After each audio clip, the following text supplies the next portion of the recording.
నమస్తే, welcome to speed news.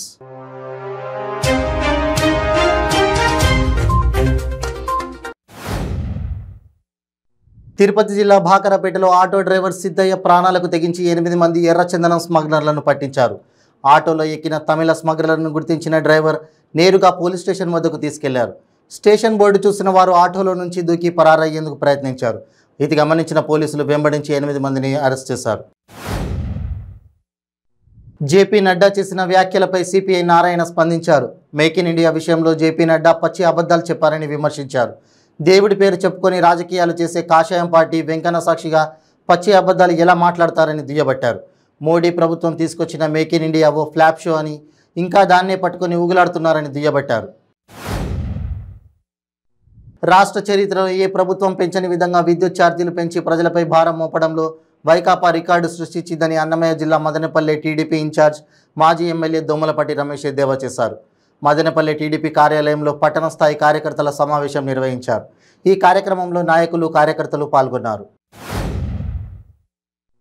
ప్రభుత్వ ఆసుపత్రి సిబ్బంది నిర్లక్ష్యం కారణం ఓ నిండు ప్రాణం పోయింది. ఈ ఘటన ప్రకాశం జిల్లా మార్కాపురంలో చోటు చేసుకుంది.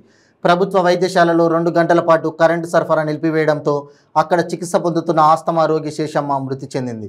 విద్యుత్ పోయిన వెంటనే ఆసుపత్రి సిబ్బంది జనరేటర్ వేయకపోవడంతో ఈ సంఘటన జరిగింది. విద్యార్థులు స్వామి వివేకానందను స్ఫూర్తిగా తీసుకొని ముందుకు వెళ్తే ప్రపంచంలో భారతదేశం అగ్రగామిగా ఎదుగుతుందని వాసవి క్లబ్ సభ్యులు పేర్కొన్నారు. మదనపల్లె జెడ్పీ ఉన్నత పాఠశాల నందు స్వామి వివేకానంద విగ్రహం ఆవిష్కరించారు. ఈ కార్యక్రమంలో పాఠశాల ప్రధాన ఉపాధ్యాయుడు రెడ్డన్న శెట్టి, వాసవి క్లబ్ సభ్యులు పాల్గొన్నారు. పశ్చిమ గోదావరి జిల్లా వెంకటరామన్నగూడెం హార్టికల్చర్ యూనివర్సిటీ సమీప ప్రాంతంలో అడవిలో అగ్ని ప్రమాదం సంభవించింది. తాడేపల్లిగూడెం అగ్నిమాపక సిబ్బంది మంటలను అదుపు చేశారు. ఎదురుగాలుల వల్ల అడవిలో మంటలు మళ్లీ ఎగిసిపడ్డాయి. మంటలు ఆర్పేందుకు అగ్నిమాపక యంత్రాలు తిరిగి ప్రమాద స్థలికి చేరుకున్నాయి.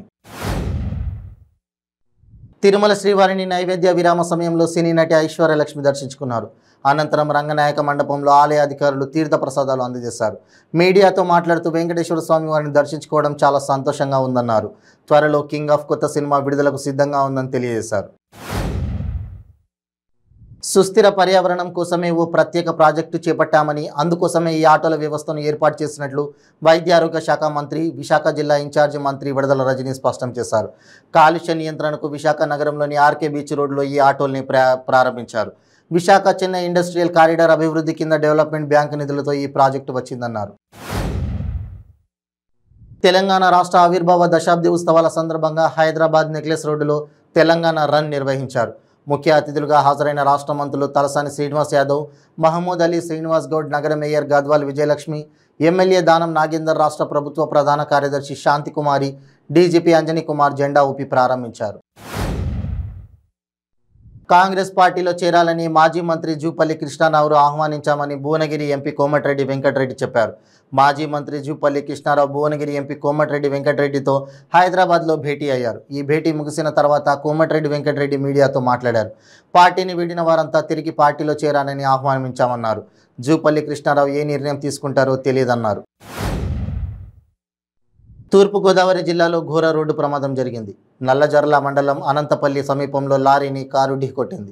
ఈ ఘటనలో 6 ప్రాణాలు కోల్పోయారు. మరో 2 తీవ్ర గాయాలయ్యాయి. వీరు విజయవాడ వైపు నుంచి రాజమండ్రికి వెళ్తుండగా ప్రమాదం జరిగింది. మృతులు ఒకే కుటుంబానికి చెందిన వారి కాగా గుర్తించారు. చనిపోయిన వారిలో 2 మహిళలతో పాటు 2 ఏళ్ల చిన్నారి ఉంది. తిరుమల ఘాట్ రోడ్లో తిరుపతికి వెళ్తున్న టెంపో వాహనం మొదటి ఘాట్ రోడ్ నుంచి కిందకు దిగుతుండగా 4వ మలుపు దగ్గర బోల్తా పడింది. చెన్నైకి చెందిన భక్తులు తిరుమల శ్రీవారిని దర్శించుకొని తిరిగి వెళ్తుండగా ఈ ప్రమాదం జరిగింది. ఈ ఘటనలో భక్తులు స్వల్పంగా గాయపడగా గాయపడిన వారిని అంబులెన్స్లో తిరుపతి రుయా ఆసుపత్రికి తరలించారు. తెలంగాణ రాష్ట్ర అవతరణ స్ఫూర్తిని ప్రతిబింబించేలా తెలంగాణ రాష్ట్ర సీఎం కేసీఆర్ నిర్ణయం మేరకు తెలంగాణ రాష్ట్ర దశాబ్ది ఉత్సవాలు పండుగలా సాగుతున్నాయి. దశాబ్ది ఉత్సవాల్లో భాగంగా కుత్బుల్లాపూర్ మున్సిపాలిటీ గ్రౌండ్ నుండి ఐడిపిఎల్ వరకు ఏర్పాటు చేసిన 2K run Cyberabad CP Stephen Ravindra, MLA Vivekananda జెండా ఊపి ప్రారంభించారు. తెలంగాణ దశాబ్ది ఉత్సవాల్లో భాగంగా మల్కాజ్గిరిలో ఏర్పాటు చేసిన 2K రన్లో మల్కాజ్గిరి ఎమ్మెల్యే మైనంపల్లి హనుమంతరావు పాల్గొన్నారు. దశాబ్ది ఉత్సవాల్లో భాగంగా మల్కాజ్గిరి చౌరస్తా నుండి సఫిల్గూడ మినీ ట్యాంక్ బండ్ వరకు ఏర్పాటు చేసిన 2K రన్ జెండా ఊపి ప్రారంభించారు. నల్లగొండ ఎంపీ కోమటిరెడ్డి వెంకటరెడ్డితో మాజీ మంత్రి జూపల్లి కృష్ణారావు భేటీ అయ్యారు.